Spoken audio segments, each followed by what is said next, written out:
Hi, I'm Jessica Allerton, Deputy Editor of The Pathologist, and I'm delighted to be here with Oluleke Folaranmi, our reader's favourite in the innovation category of the Powerless Leading Voices 2025.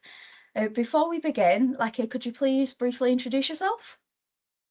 Okay, so I'm Olaleke Fularami. I'm a general pathologist, a consultant pathologist in the University of Ilorin Teaching Hospital, Ilorin, Nigeria. And then I serve as a consultant physician in the anatomic pathology department of UITH. Thank you. Thank you so much for joining us. So your essay clearly resonated with our readers. Why do you think your story of building a career in a resource limited setting connected so strongly with the pathology community?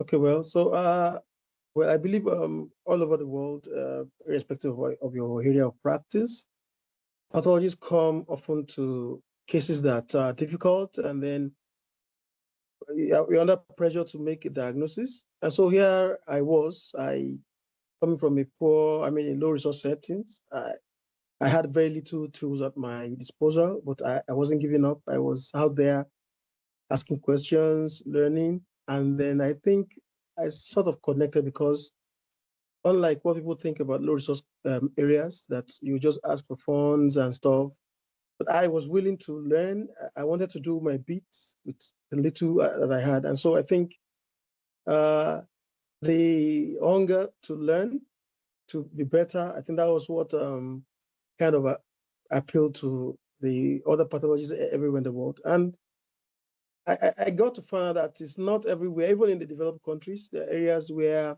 there's some resource constraint. And so I wasn't alone. Yeah, that's amazing.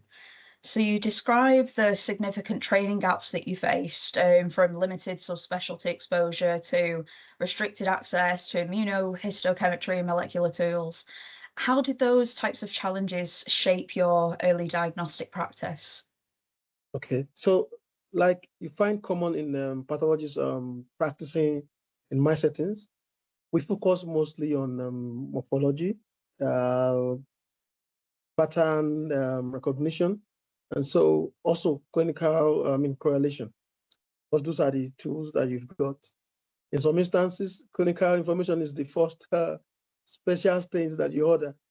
And then so we kind of got so proficient at looking at H&E and making diagnosis. Because what do you have except H&E and some special things? I think pattern recognition, leaning heavily on morphology was how I was able to get by.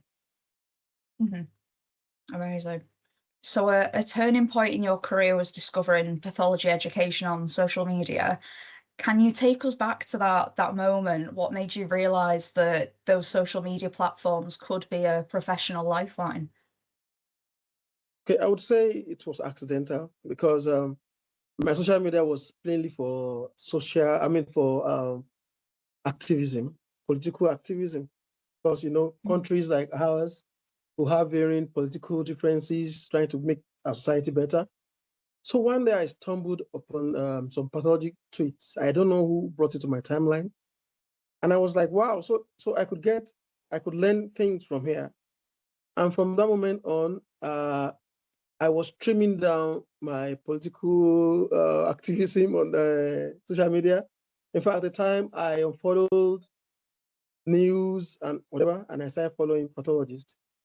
There were particular times that people would send quizzes, no or fail, and then it would challenge me because I would see PGY ones, the year one pathology, trainings, getting some things, and I couldn't. So it challenged me actually, and I saw social media as like as a classroom, like an online classroom. Mhm. That's a really nice way to think about it.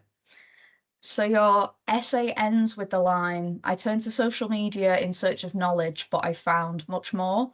Could you tell us more about those additional finds, and maybe what's been the most important?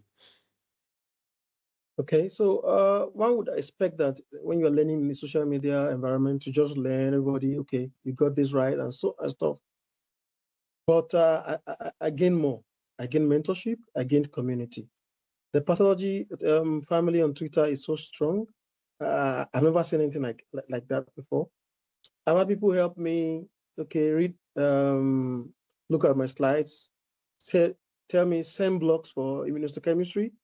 I've had immunohistochemistry done in Spain, in the US, in Australia, in the UK, from people who barely knew me, just because I shared a case and then they wanted to help out. And so whilst knowledge built my competence, I think mentorship amplified the impact that I got to have in the social media space. I think I got more than just learning, mentorship and the community. That's amazing. I hear so many people talk about the pathology community even before I was integrated into it, and it's so lovely to see people just helping each other. I mean, I guess that's what medicine's all about, right? Is making people better. Yes. Amazing. So you mentioned that high quality imaging tools became essential as you began contributing to your own cases online. How has digital imaging transformed your ability to learn and to teach and participate in those global pathology conversations? Yeah, perfect.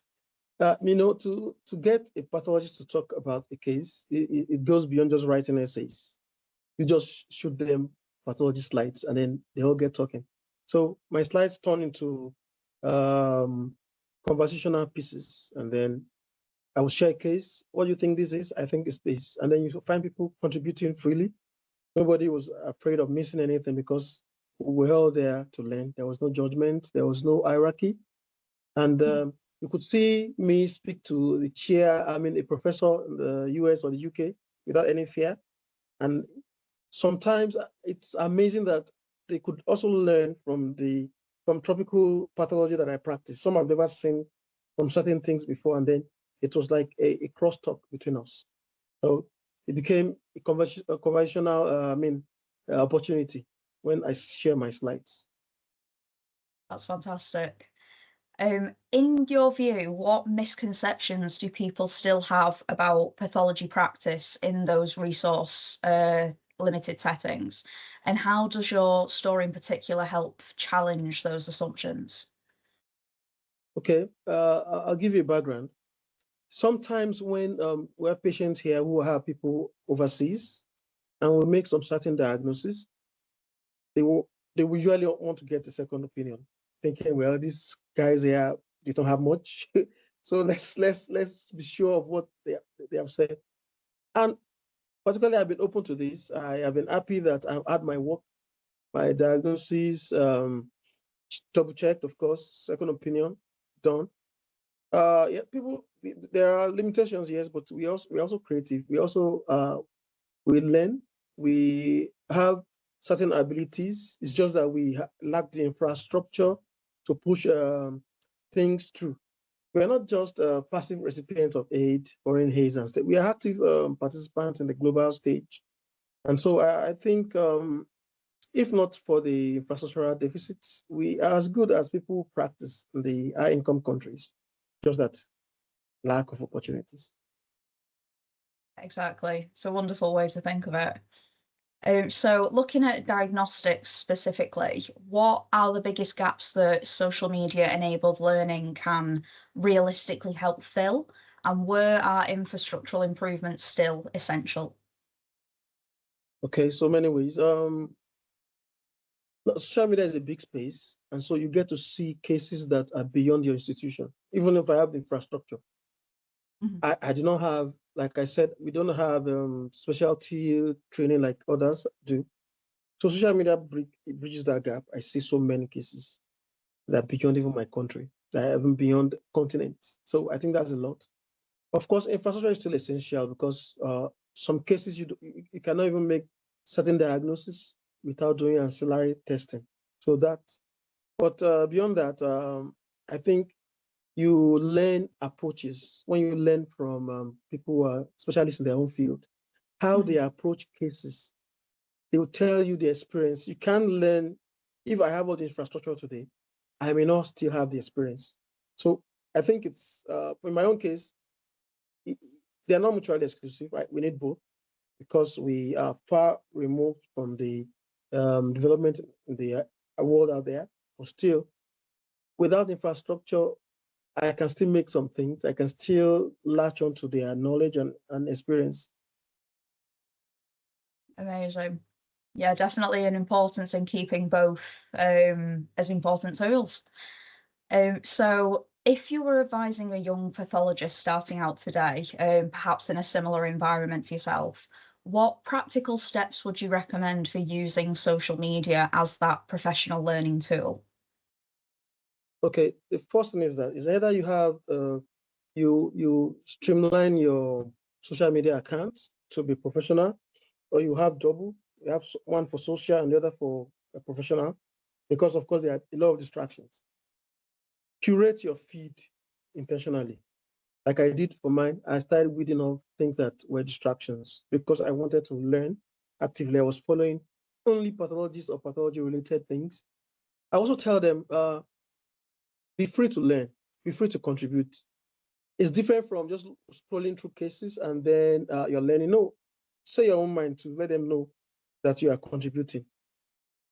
You will have questions that you can answer. You will also have your questions, and you will have people who are interested in your own situation, like in mine.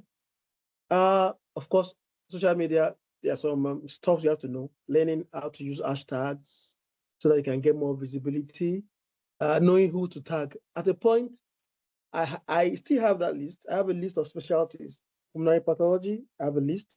For dermatopathology, for gynecology, pathology, I have a list. Again, network respectively and consistently. Be very, be humble,